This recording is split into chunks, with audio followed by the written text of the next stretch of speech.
खबर मुजफ्फरपुर बिहार से है, जहां जनसुराज का नया ऊर्जा के साथ शुरू हुआ दूसरा अध्याय। आपको बता दें कि मुजफ्फरपुर जिला के चर्चित चिकित्सा जनसुराजी 94 मुजफ्फरपुर विधानसभा के प्रत्याशी डॉक्टर AK दास ने हमारे संवाददाता अभय कुमार श्रीवास्तव को बिहार नवनिर्माण अभियान के तहत बताया कि प्रशांत किशोर मुजफ्फरपुर जिले में आए और बिहार नवनिर्माण अभियान के तहत संगठन के तमाम सदस्यों से मिले, नई रणनीति के साथ बिहार को विकास की राह पर ले जाने के लिए दिशा निर्देश दिए। इसके साथ बिहार में अपराधियों का खौफ बढ़ता जा रहा है, आए दिन अपराधी घटना होती रहती है, पुलिस प्रशासन मौन है। आइए सुनते हैं हमारे संवाददाता अभय कुमार श्रीवास्तव से क्या कुछ कहा उन्होंने।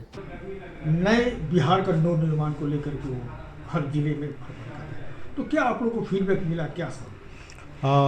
बिहार नव निर्माण यात्रा पर प्रशांत जी फिर से निकले हैं और अलग अलग जिलावार वो लोगों के बीच में जा रहे हैं, समीक्षा कर रहे हैं। और इस क्रम में 12 तारीख को वो मुजफ्फरपुर भी आए। हम लोगों ने बहुत जोश खरोश के साथ आदरणीय प्रशांत जी का स्वागत किया और अलग अलग विधानसभा वार उन्होंने लोगों से संवाद स्थापित किया, लोगों से जानकारियां ली और पार्टी को पुनर्गठित कर नई ऊर्जा के साथ फिर से बिहार के नवनिर्माण में फिर से शुरुआत करनी है, ऐसा उनका दिशा निर्देश है। त्रिस्तरीय चुनाव सर पे आ रहा है 2-4 महीने के बाद, क्या उसमें जनसुराज का कुछ सहयोग होगा या पार्टी अपनी खड़ी करेगी? हाँ, इस पर भी चर्चा हुई है और विस्तार में चर्चा हुई। विभिन्न तरह के मतों का आदान प्रदान हुआ है, तो इस पर पार्टी ने अभी कोई निर्णय नहीं लिया है और जैसे ही निर्णय होगी हम लोग, जैसा आदेश होगा हम लोग उसमें काम में लग जाएंगे। चुनाव के समय में आपका काफ़ी भागदौड़ रही है जी, जनता से जुड़े हुए थे जी, चिकित्सा से जुड़े हुए हैं, क्या अभी भी आप लोगों के बीच में आना जाना सुख दुख से रूबरू हो रहे हैं?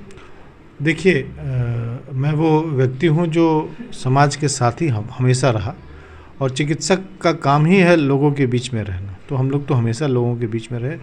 हम लोगों के लोग जो हमारे पास आते हैं या हम जिनसे रोज़ रूबरू होते हैं वो बीमार लोग होते हैं, तो उनसे तो हमारा रूबरू वर्षों से रहा है। समाज का हिस्सा हम लोग रहे हैं और लगातार बने हुए हैं।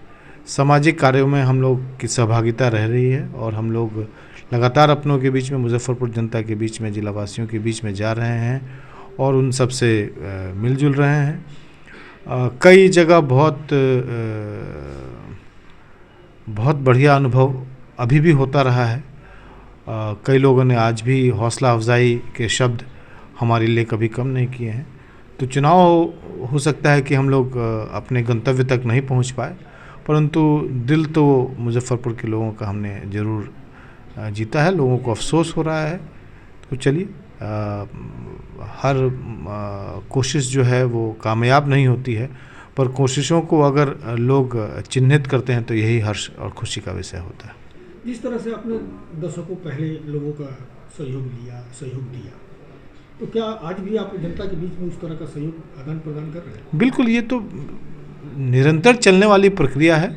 जनता क्या, हमारे अपने लोग हैं, कोई भाई है, कोई भतीजा है, कोई पड़ोसी है, कोई ना, बिल्कुल अब शहर के लोग अपने परिवार के जैसे लोग हैं और उनसे हमारा हमेशा आदान प्रदान रहा है और जो सहयोग हमसे बन पड़ता है व्यक्तिगत रूप से मैं हमेशा करता हूँ, आगे करता भी रहूँगा। इसमें कोई कमी नहीं होगी। राजनीतिक में आप कदम रख दिए हैं, राजनीति चालू रहेगी?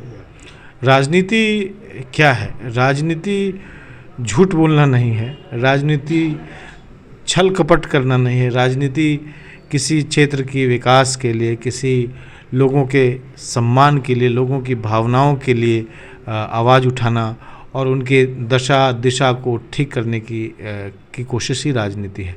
तो ये राजनीति हमारी पहले भी थी, आज भी है और आगे भी रहेगी। जिस तरह से बिहार में, खास करके मुजफ्फरपुर में आए दिन क्राइम के स्तर बढ़ते जा रहे, क्या कहेंगे, कहाँ राजनीति? बहुत ही नहीं, राजनीति नहीं, दुर्भाग्यपूर्ण है। पिछले कुछ समय से मुजफ्फरपुर ज़िले में लगातार घटना घटी है। कल भी एक बहुत बड़ी घटना बेला इंडस्ट्रियल स्टेट बेला थाना क्षेत्र में हुआ, जो हम लोग के क्षेत्र से ठीक बगल में है, जहां एक शायद कोई ATM फ्रॉड करने वाले गैंगस्टर कि उन्होंने गोली मारी और हमारे कुछ सैनिक जी हमारे एक एएसपी साहब, एएसपी नहीं बल्कि दरोगा स्तर के जो पदाधिकारी हैं उनको गोली लगी और बाद में उस व्यक्ति की भी शायद मृत्यु हो गई है जो अपराधी थे। तो अपराधी का हिम्मत इतना बढ़ा हुआ है कि पुलिस अधिकारियों से अब वो डरते नहीं हैं बल्कि उनके ऊपर गोली चलाते हैं। तो ये अपराध के स्तर और उनके बढ़ती हुई मनोबल को बताता है। इसलिए पुलिसिंग और सुदृढ़ करने की ज़रूरत है और पुलिस का भय अगर अपराधियों में नहीं है तो आप समझिए कि बहुत कमी है अभी। जिस तरह से नीतीश बाबू बोलते हैं कि हम एक स्वच्छ बिहार बना देंगे, तो क्या ये स्वच्छ बिहार का कुछ कहीं दिखाई देता है? स्वच्छ बिहार झाड़ू लगाने से तो नहीं होगा। स्वच्छ बिहार लोगों की मानसिकता को ठीक करने का होगा।